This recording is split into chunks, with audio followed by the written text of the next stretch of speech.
Welcome back to Good Day. So there's nothing like sitting next to a pool with a good book. Oh, that sounds great. That doesn't sounds it? so Yeah. nice. Well, how's this for a story? An American heiress is to marry a titled English gentleman, but she rejects his proposal. But he still wants to show her around town. Ooh, do they ever live happily ever after? Author Chelsea Bobulski wrote the book, so she knows. Now all of us need to read it to find out as well. All right, so tell us a little bit about this this latest book from you. Yeah, so this is my first adult no spice historical romance book. No spice. No spice, yes.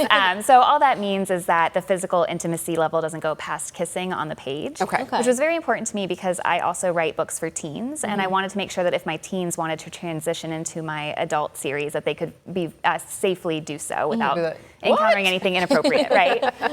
But yeah, it takes place in the early 1900s. I tell people it's very much Downton Abbey meets a 90s rom-com. So if you're into those sorts of things, I think you'll really love the book. A lot of people are into those sorts of things. Yes. That's really popular right now. And you actually have a degree in history, so you know a little bit about it. And I imagine that's an inspiration for you for your work. Absolutely. I've always loved history. You know, I never saw it as just dates and facts, but as stories of people throughout time. And so as an author, you know, you get so much inspiration from that. And so it's been really wonderful to be able to include that in all of my books, whether it's contemporary that has little time travel elements or straight historical as this one is. Cool. I was going to say, walk us through the process of, okay, you have the history degree, but then you're now holding your published book. Like, what is all of that like? Oh, it was a long journey. There's a lot of rejection in publishing. You have to have very thick skin. I mean, I started writing in pursuit of publication, gosh, like 15 years ago now. And so this will be my 7th book coming out, my 8th book coming out this fall, but it was a long journey to get to that first book deal, and then also to keep pursuing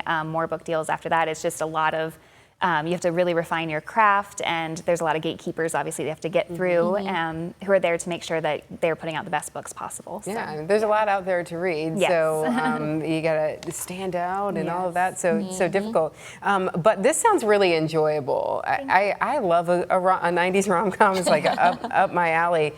So with this in particular book, how do you weave the history into it as well? Yeah. So the history obviously comes from the setting, the time period, and I love this setting because at the time in the early 1900s, a lot of these American heiresses were going over to England to find titled gentlemen to marry, and it was usually their high-minded mother's ideas, right? Like they wanted their daughters to be duchesses and earls.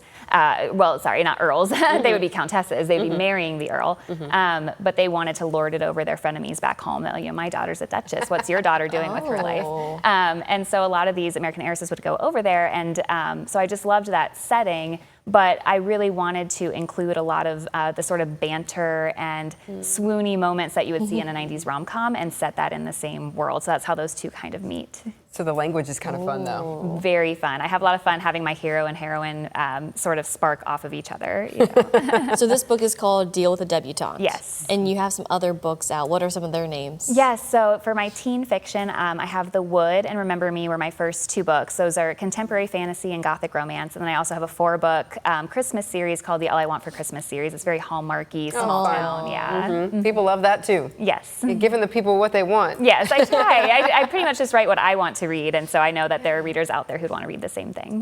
Yeah, and romance is a really popular genre right now, but as you mentioned, there's all kinds of offshoots from it. As you said, no spice is something to note, but then you have the fantasy and all the other things, and yeah. So what about that genre drew to you? Right. I've always loved love and romance, and the idea that there is that one person out there that when you find them just makes everything complete. And that's just I've been obsessed with it since I was 3 and fell in love with Richard Gere. So Pretty Woman. right. And so ever since then, I love that idea that that one person out there can make you better, and that you make them better, and that together you lead a better life. And so that's what really draws me to writing a good romance. So this one sounds really fun. And as you said, Downton Abbey, a lot of people at Bridgerton, all of that, folks are into it. So this could be right up your alley. A good summer read for you. Is it available now? It is available now anywhere that you find books, Amazon, bookstores, online, it's everywhere. And it's also in audiobook format, so if you prefer audiobook. Nice. And this is on the table here is the large print edition. It's my first book in large print, which I was very excited for large print readers. It allows them to get to read the book as well. Yeah, and it's a little bit easier. And this is going to be the first in a series, isn't it? Yes, 3-book series right now, although I'm really hoping that if it does well enough that there might be some more books in the series. So, Okay, and you're working on those? Yes, working on book 2 now. Book 3 is due in November, so just got to keep working toward it. Any sneak peek on the title for the next one yet, or is it a secret? It's actually still a secret, Okay. but I can say that the hero is a rake, meaning that he is known for sort of going from woman to woman. That's his reputation, but what people don't know is it comes from a very wounded place. And so he's going to meet an American heiress who wants to help him through that. Okay.